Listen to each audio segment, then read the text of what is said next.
poured through those borders into our country.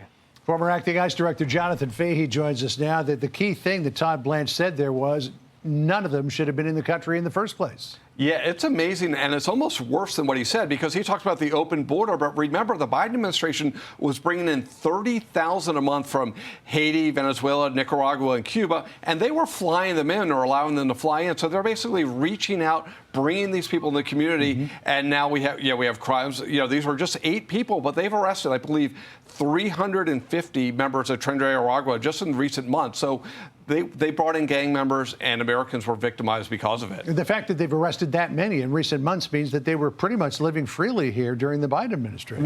Right, exactly. I think the arrest numbers, assuming you're up to date, it's something like 519% increase over the Biden administration, which means they really weren't arresting anybody. And this just shows how effective the Trump administration has been, and you see the crime numbers supporting it. Right. So the president had a loss in the Supreme Court after some victories last week. The Trump v. Barbara came down in favor of the 14th Amendment. No rescission of birthright citizenship. So the president put this out on Truth Social. He said, the Supreme Court upheld birthright citizenship, which is too bad for our country, but we can easily make it up in Congress through legislation with the support of the president that has now been determined during this process. Not long and unwieldy constitutional amendment is necessary. Or no long and unwieldy constitutional amendment is necessary. Congress should start today to work on ending expensive and unfair to our country birthright citizenship. But the president's not waiting for Congress to take action, because the DOJ is going to start cracking down on so-called birth tourism. And other than that, the president's got some options as well.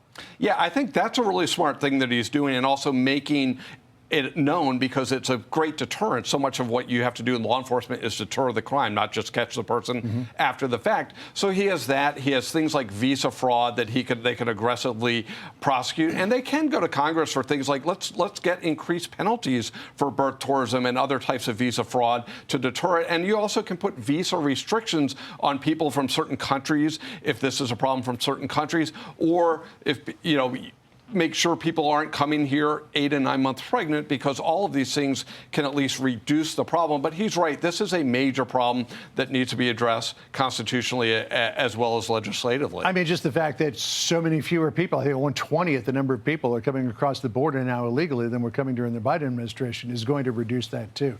The Supreme Court also handed the president last week a victory on temporary protected status for Haitians and Syrians, saying that the president's free to go ahead and start deportation. This is what AOC said about the overall effect of ending TPS. You're not going to believe this. Listen here. Who's going to be helping repair your home? I can tell you long-term care is going to go up. The cost of long-term care for caregiver parents. Healthcare is going to rise. Hospital workers. There are a lot of costs that are going to go up by these mass disruptions of our labor market, driven by pretty aggressive and non-data-backed decisions that are coming out of this White House. You have a very interesting take on what she said. I mean, this is really the Marie Antoinette answer, and it really fits well that segment you did with Dr. Carson earlier, because, think of the Democratic Party. This crystallizes today's Democratic Party. Would 30 years ago, the Democrat Party would say this is a win for American workers because their wages will go up and their standard of living will go up. But today's Democratic Party is concerned with the illegal aliens and the people that pay them, the ultra elite, and it just really shows how far afield this party was, from when I grew up. But it just shows also a tone deafness that somehow someone, even if you're thinking this, you may not want to say it. All those folks in Bel Air are going to have to pay more to have their lawns done. And or maybe cut your own grass. Amazing. Yes. Jonathan, it was good to spend time with you. Thank you. Thank you, sir.